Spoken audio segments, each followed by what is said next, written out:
the ultimate guide to Universal Studios Japan. So I got here around 8:45 in the morning. Don't listen to what they say online. They really open around 8.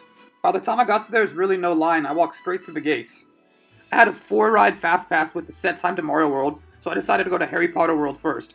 If I didn't have that set time, you better believe I would have gone to Mario first. I've been to the Harry Potter lands before in Florida. I love how it makes you feel like you're in the movie. Hella immersive. It's pretty much the same here, with a couple added things like the train or the Black Lake. On the app, I always saw Flight of the Hippogriff had the longest wait, so I went there first. I got to the ride around 9 a.m. The sign said 10-minute wait, but it took less than 2 minutes. I know I'm gonna get hate for this, but that coaster sucks. It's pretty much a kid coaster you would find at a fair with some Harry Potter theming. A lot of the day it has a 70-minute wait. I would have been pissed waiting 10 minutes, that's how weak it was.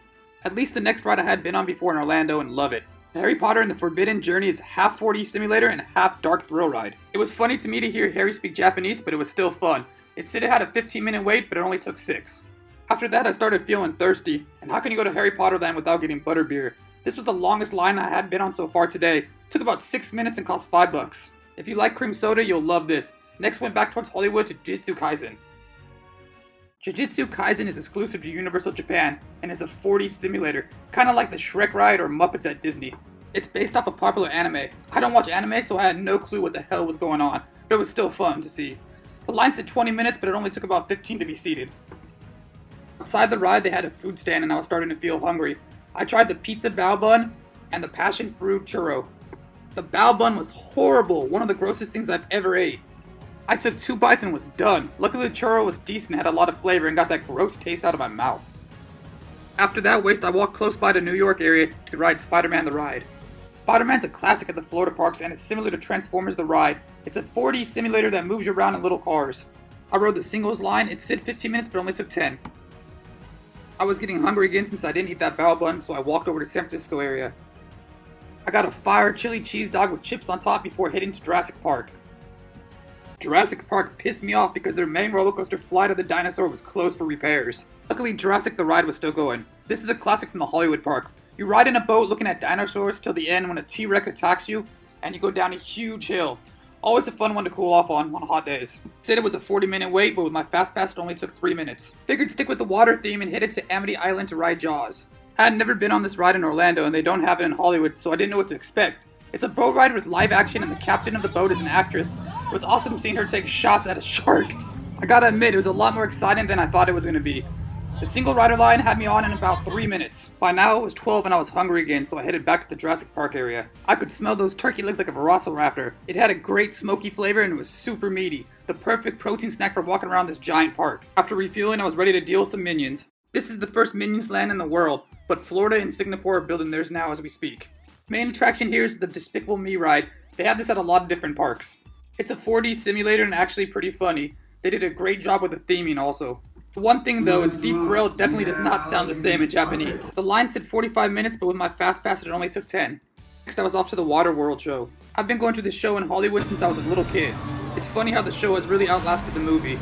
It's a classic and I recommend seeing it before it's gone. After all this action I needed a thrill ride, so I headed to Hollywood Land. Hollywood Dream is a fun hypercoaster. It goes about 90 kilometers an hour and can also be rode backwards. The coolest part about this coaster is you get to pick your own music it plays while you ride it. This was the longest wait of the day because it broke down when I was in line. It took about an hour 20 but ended up being perfect timing for my reservation for Super Mario World. Finally to the main attraction of Universal Studios Japan, Super Nintendo World. I can't tell you how excited I was to finally be here. To get into the land you start by going through a warp pipe. When you first see it you'll be shocked. I can't believe what a good job they did here. You feel like you're in the video game. It's almost overwhelming. There's so much to see, there's so much to do, and I'm not even talking about the rides. Speaking of the rides, as of now there's only 2, Yoshi's Adventure and Mario Kart, but they are building a Donkey Kong roller coaster. I had a fast pass for Yoshi's Adventure, so that's where I went first. Okay, once again the theming was crazy. As a kid, this is exactly how I'd imagine if it was real. You jump on the back of Yoshi and you have 3 colored eggs you can click while during the ride. Okay, let me be 100. I know this is a kid's ride, but it was weak even for that. Other than the views, I would have been pissed if I waited 60 minutes in that line. I was even annoyed I wasted 10 with my fast pass, so I went to get some snacks at Yoshi's Snack Island. I got the green shell calzone filled with yakisoba noodles and cheese, also a melon lassi drink. It cost about 12 USD, so not bad altogether. Shell was whatever, not good, not bad, 7 out of 10. But the melon lassi was the business, 9 out of 10, Mario Kart ride next. So after eating some snacks, it was time for the main ride here, Mario Kart, and it did not disappoint. They give you a hat and a VR headset. The ride's not that fast, but it's hard to tell because you're really playing the game. It's on a track, but you can only shoot shells and collect coins if you're looking in that direction. The regular line said it had an 85-minute wait, and the singles line was 60, but it only took me 25 minutes. By far the best non-coaster ride I've ever been on. Like most rides, it ended up in a gift shop, but I was hungry and I headed to Kinopio Cafe. Just like the rest of this place, it was themed to the T. Even in line was fun, watching all the screens to see what happens next. It took about 20 minutes to get to the counter to order. Once you order, they give you a number, then seat you in a massive dining hall. To drink, I got the Superstar Lemon drink. It was like a lemonade with Sprite and had gummy stars in it. It's pretty good, but sour, 8 out of 10. For my main, I got the Mushroom Pizza Bowl. It's pretty much just a pizza with the crust on top. Also pretty decent, real cheesy, 8 out of 10. Now for dessert, I got the Gold Pole cake. It's an Neapolitan cake that has double layers of chocolate, vanilla, and strawberry with a little bit of raspberry at the end. I'm not a cake guy, but not bad. By now, it was 7:30 at night and time to leave. I was here for about 11 hours and rode every major ride that was open with time to spare. I think if you ride in the singles rides, you can handle it too. A 2-day pass you don't really need. You can do it all in one. I definitely recommend visiting Universal Japan. It's definitely worth it.